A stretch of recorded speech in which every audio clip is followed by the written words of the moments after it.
আর হেরা এজন্য আল্লাহ বলেন গোলাম এত সুন্দর করে শুধু বানিয়ে তোমাকে ছেড়ে দেয় না। মার পেটে যখন ছিলা তখন তোমার দাদা তোমার খানা পৌঁছাই দিত। সবাই মনে ঘুমিয়ে গেছে। বাবা বুধো খানা পার্সেল করছে। কে দিছে? আল্লাহ ডাক দেয়া কয় গোলাম তোর নাভির সঙ্গে মার নারের কানেকশন করে দিলাম। মা যা খায় তুই চুষে চুষে আস্তে আস্তে মার পেটে বড় হতে লাগলি। কথা কয় না? এ বান্দা দুনিয়াতে আসবি, দুনিয়াতে যাওয়ার পর তুই কি খাবি? আমি আল্লাহ তোর যাওয়ার আগে তোর মার বুকের মধ্যে তোর খাবার রেডি করে দিলাম। ঠিক না? যে দুধরা বাচ্চার জন্য আল্লাহ পাক মার বুকে রেডি করেছেন, বৈজ্ঞানিকরা বলেন, শিশু বিশেষজ্ঞ ডাক্তাররা কয় পৃথিবীতে যত শিশু খাদ্য আবিষ্কার করা হয়েছে মার বুকে যেই খাদ্যটা আল্লাহ শিশুর জন্য আবিষ্কার করেছেন, আজ পর্যন্ত পৃথিবীর কোনো কোম্পানি এত ভিটামিন যুক্ত পুষ্টিকর খাবার বানাইতে পারে না। দুধরা কে দিছে? ডাক্তাররা পরীক্ষা করে কয় মার বুকের দুধরা পরীক্ষা করে দেখলাম না পানির মতো পানসাপ, আবার না একেবারে মিষ্টি। যদি পানির মতো হয় বাচ্চা মুখে নিবে না, আবার বেশি যদি সুগার হয় ডায়াবেটিস হয়ে যায়। কথা বলেন না? এজন্য আল্লাহ এটাকে বেশি মিষ্টিও বানান নাই, আবার একেবারে পানির মতো বানান নাই। ডাক্তাররা কয় আবার দুধরা না ঠান্ডা না গরম। সুবহানাল্লাহ বলেন। যদি বেশি গরম হয় এই জিহ্বা এই গরমটা বরদাস্ত করতে পারবেন, আবার যদি ঠান্ডা হয় নিউমোনিয়া হয়ে যাবে, ঠান্ডা লেগে যাবে। সুবহানাল্লাহ। কে বানাইছে? এ গোলাম এখানেই শুধু শেষ নয়, মা তো তোমাকে 2 বছর দুধ খাওয়াবে, এরপরে তুমি কি খাইবা? এলাকাতে তো আবাদ হয় 28। কথা কয় না? মোটা মোটা চাউল আবাদ হয়। এখন যদি 28 দিয়া খিচুড়ি পাকায়া তোমারে দে, তোমার গলার ছিদ্রটা হলো 27 আর ধানটা হলো চাউলটা হলো 28। 28 কি 27-এর ভিতর দিয়া যাইব? কথা কয়? আল্লাহ ডাক দেয়া কয় না না, আমি জমিনের মধ্যে তোর জন্য চিকন চাউল বানাইলাম। পোলাওয়ের চাউল বানাইছেন কে? আর একটু জোরে কর। আল্লাহ ডাক দেয়া কয় গোলাম চিকন চাউলটা পোলাওয়ের চাউলটা তোর জন্য জমিনে বানাইলাম, এটা দিয়া খিচুড়ি বানাইয়া তোর মুখে দে, তুই ওই খিচুড়ি খাইয়া আস্তে আস্তে বড় হলে। কে বানাইছে? আল্লাহ ডাক দেয়া কয় না না, এখানে শেষ নয়। প্রতিদিন তুই অজস্র পরিমাণ অক্সিজেন গ্রহণ করিস। ওই অক্সিজেন যদি আমি তোর কাছে টাকা চাইতাম 14 গোষ্ঠী বিক্রি করে ওটার টাকা দিতে পারতি না। একটা রোগীকে যদি লাইফ সাপোর্টে রাখা হয়, আইসিইউতে সিসিইউতে এসডিওতে যদি রাখা হয়, 1 সপ্তাহে তার বিল আসে 8 লক্ষ টাকা। কথা কয় না? ডাক্তারকে যদি জিজ্ঞাসা করা হয় ডাক্তার ভাই এত টাকা কেন বিল আসলো, ডাক্তার বলবে যেই মেশিনটা দিয়া অক্সিজেন দেওয়া হলো মেশিনটা বড় দামি রে, তাই বিলটা বেশি আসছে। আল্লাহ যদি ডাক দেয়া কয় নিমক হারাম, আমি তো শুধু 1 সপ্তাহ তোর অক্সিজেন দেই না, দুনিয়াতে আসার পর থেকে নিয়ে প্রতিদিন তোকে ফ্রেশ অক্সিজেন দিছি। কথা কয় না? আমি তো তোর কাছে কোনো বিল চাই নাই, আমি শুধু বলি মুয়াজ্জিন সাহেব যখন বলে হাইয়া আলাস সালাহ হাইয়া আলাল ফালাহ, আয়া আয়, মসজিদের মধ্যে নামাজের জন্য আয়। গেলে কি হবে গো? মুয়াজ্জিন কয় দুনিয়াতেও সফল, পরকালেও সফল। এ গোলাম, তোর বডির মধ্যে আমি আল্লাহ 360টা জয়েন দিছি। আল্লাহু আকবার। জোড়া আছে না? আমার মনে হয় জোড়াগুলো না থাকলে ভালো হইতো। এই যে সুজা দাঁড়ায় রয়েছে এর কোন জয়েন্ট আছে? এই যে গাছটা দাঁড়ায় রয়েছে তার কোন জয়েন্ট আছে? সুজা দাঁড়ায় রয়েছে। আমাকে আপনাকে যদি আল্লাহ তাআলা জয়েন্ট গুলো না দিত তাহলে তখতার মতো সুজা হয়ে থাকা লাগবে। 360টা জয়েন দিয়েছেন, তাই আমি হাত লম্বা করতে পারি, বাঁকা করতে পারি, ভাঁজ করতে পারি। সুবহানাল্লাহ বলেন। এই জয়েন গুলো কে দিছেন? আল্লাহ। ডাক ডাক কয় এখানে খামতা নাই। জয়েন্টে যদি ক্যালসিয়াম না যায় জয়েন গুলো কাজ করবে না, ব্যথা শুরু হয়ে যাবে। সুবহানাল্লাহ। কষ্ট হইতেছে আপনাদের? জয়েন গুলো বেকার হয়ে যাবে। আল্লাহ কয় গোলাম, তোর পেটের মধ্যে এমন একটা মেশিন আমি আল্লাহ ফিট করে দিলাম, তুই যা খাবি রে, খাওয়ার পরে কিছু অংশ তোর গোশতের মধ্যে চলে যায়। ওই মেশিন সাপ্লাই দিয়ে কিছু অংশ ব্লাডের মধ্যে দিয়ে দে, কিছু অংশ তোর গোশতের মধ্যে দিয়ে দে, আবার ওখান থেকে কিছু অংশ ক্যালসিয়াম বাইর করে তোর 360টা জয়েন্টের মধ্যে সাপ্লাই দে। যদি জয়েন্টের মধ্যে ক্যালসিয়ামের সাপ্লাই না হতো তোর অবস্থা খারাপ হয়ে যেত। গোলাম, এত কিছু দিলাম তারপরও তোর কাছে কোনো বিনিময় চাই না।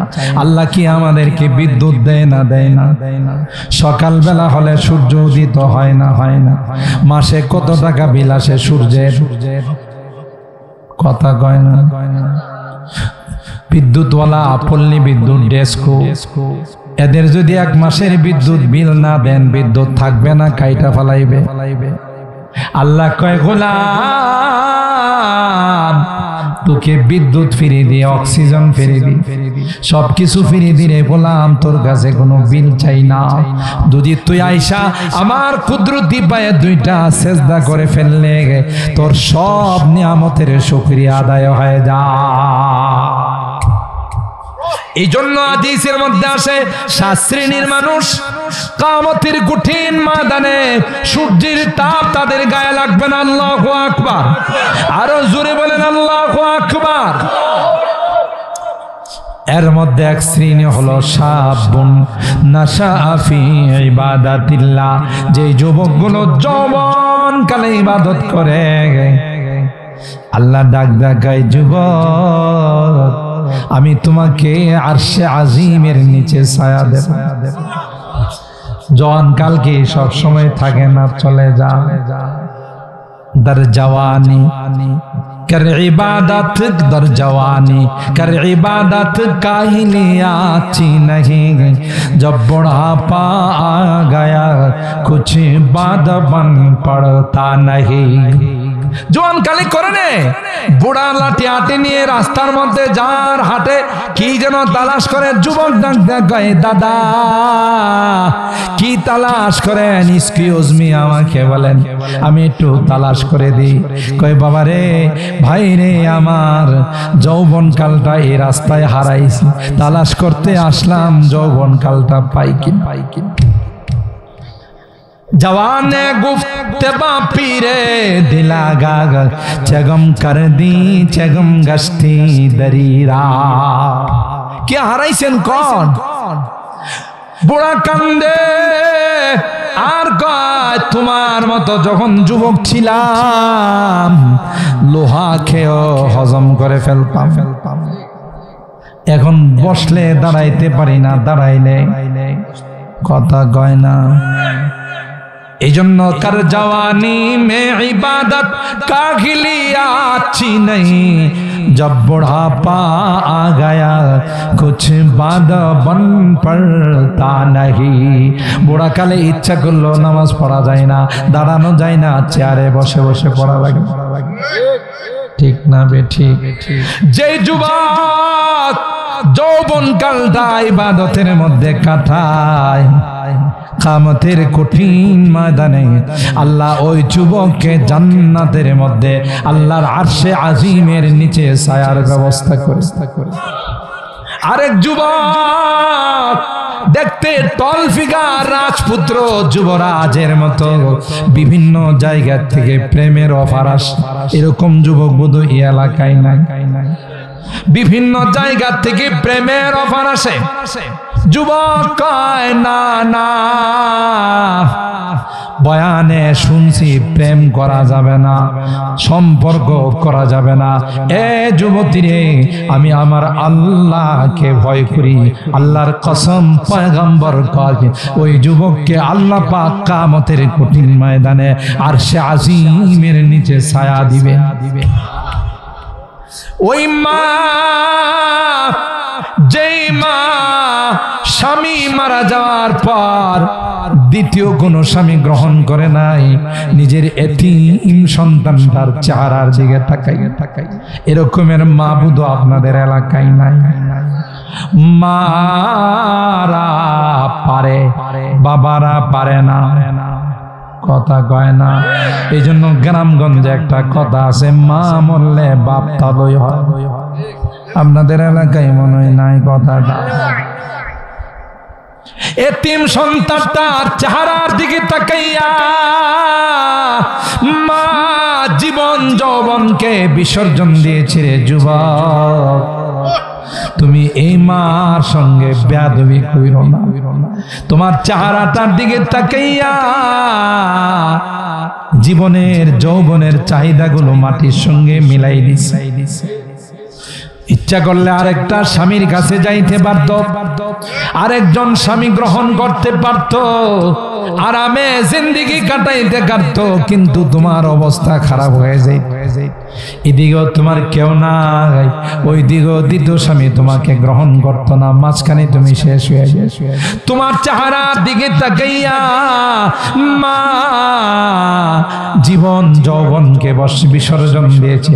এ মা, এ মা, আল্লাহর পয়গম্বর কয় এমন মার জন্য আল্লাহ পাক কিয়ামতের কঠিন ময়দানে আরশে আজিমের নিচে ছায়ার ব্যবস্থা করে দিল। আর হেরাপ, আর ওই ব্যক্তি, যে ব্যক্তি রাজুলুন কলবুহু মুআল্লাকুম বিল মাসাজিদ, যার কলবের সম্পর্কটা মসজিদের সঙ্গে। মুরব্বীরা দেখবেন একটু একটু পর পরে নাতি নাত্তরকে জিজ্ঞাসা করে, এই মসজিদে আজান হইছেনি? তার মানে তার দিলটা পড়ে আছে কোথায়? কথা কয় না। মসজিদের মধ্যে নামাজ কখন হবে? আল্লাহর হাবিব কয়, ওরে উম্মত, তোমাকে আল্লাহ আরশে আজিমের নিচে ছায়ার ব্যবস্থা করে দিবে। وأن المساجد لله فلا تدعوا مع الله أحدا। মসজিদ কার ঘর? মনে আছে না? ভুইলা গেছেন? এই মসজিদের ভার্সিটির কুলাঙ্গারে কি কয়? বেকার। মনে আছে না? ভুইলা গেছেন? এই জন্য আল্লামা ডক্টর ইকবাল বলেন, তুমি শিক্ষা দীক্ষা অর্জন করছো, তোমার শিক্ষার মধ্যে কোরআনের শিক্ষা নাই, তোমার শিক্ষার মধ্যে আখিরাতের শিক্ষা নাই, তোমার শিক্ষার মধ্যে শয়তানের পেশাব আছে। ঠিক না বেটি? तुम शौक से कॉलेज में पढ़ो, पार्क में झोलो, जायज़ है गुबारों में ओढ़ो, चरखू में झोलो, पसियक सुखन बंदाए आजिज़ के सुनो, अल्लाह व नबी अपनी हकीकत को न भूलो। सुभान अल्लाह।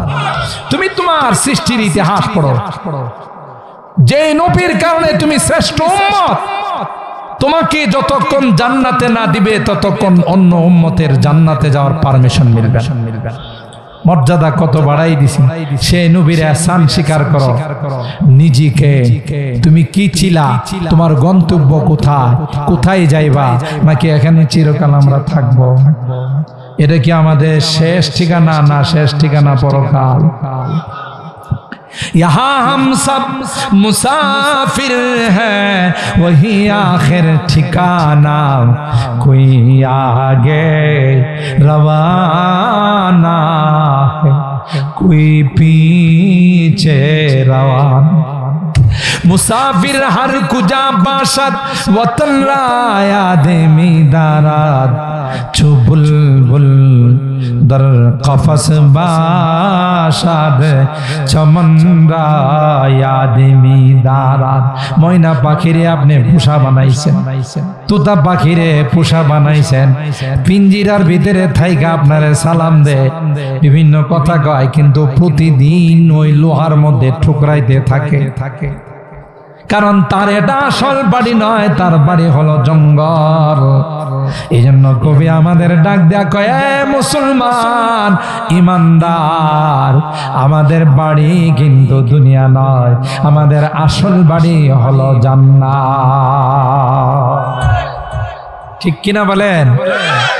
তাইলে কি বোঝা গেল? মসজিদের সাথে সম্পর্ক রাখতে হবে, নামাজ পড়তে হবে। ঠিক কিনা বলেন? আল্লাহর নবী বলেন, একটা সময় আসবে মসজিদগুলো বড় চাকচিক্য হবে, কিন্তু মসজিদে মুসল্লির সংখ্যা কম হবে। মনে হয় এখনো ওই সময়টা আসে না। আমাদের সমাজে তিন শ্রেণীর মুসল্লি। এক প্রকার মুসল্লি হলো দৈনিক, আরেক প্রকার মুসল্লি হলো সাপ্তাহিক। যদিও আপনাদের এলাকায় সাপ্তাহিক মুসল্লি নাই, সাপ্তাহিক মুসল্লি চিনছেন নি। জুমার নামাজটা শুধু পড়ে, জুমার নামাজ পড়ে হুজুরের সাথে, খতিব সাহেবের সাথে দেখা করে, আর কয় হুজুর দোয়া কইরেন আগামী জুমাতে আবার দেখা হইব। কথা কয় না? তার মানে এক সপ্তাহ ছুটি নিছে নামাজের কার কাছ থেকে। আরেক শ্রেণীর মুসল্লি হলো এরা জুমাতে আসে না, শুধু দুই ঈদে যায়। কথা কয় না? শুধু দুই ঈদের নামাজ পড়ে, ওয়াক্তেও পড়ে না, জুমাতেও যায় না। ইমাম সাহেব ঈদের নামাজের আগে সুন্দর করে বলে দেয় যে ঈদের নামাজ কিন্তু একটু ভিন্ন। সানা পড়ে তিনবার হাত উঠাবেন, আমার সাথে সাথে হাত ছেড়ে দিবেন, কিন্তু হে যে হাত বাঁধছে আর হাত ছাড়ে না। আপনাদের এলাকায় মনে হয় নাই? পাশের মুসল্লি কো ভাই, আপনি যে হাত ছাড়লেন না, ইমাম সাহেব না বললো হাত ছাড়তে হবে। কই কথা কম কম, বছরে নামাজই পড়ি দুইটা, হাত ছাইড়া আবার কোন বিপদে পড়ে এই জন্য হাত ছাড়ি নাই। কথা কয় না? পাশের মুসল্লি বলে ভাই হাত না ছাড়লে তো এটা ঈদের নামাজ হয় না, এটা জানাজার নামাজ। কই কি জানে আপনি কোন নামাজ হলি হইছে? কথা কয় না? কয় জানাজার জন্য তো লাশ সামনে থাকা লাগে। কয় এখন লাশ আসে না, আরেকদিন তো আসবে, এটারে অগ্রিম জানাজা দিয়ে গেলাম। ও ভাই শেষ কথা বলে বয়ান শেষ করতে, যেদিন আপনাকে আমাকে কবরে রেখে চলে আসবে, আমার সন্তান আমার কবরে এক সপ্তাহ থাকবে। কথা কয় না? আমার ভাই 2 সপ্তাহ আমার কবরে পাহারাদারি করবে।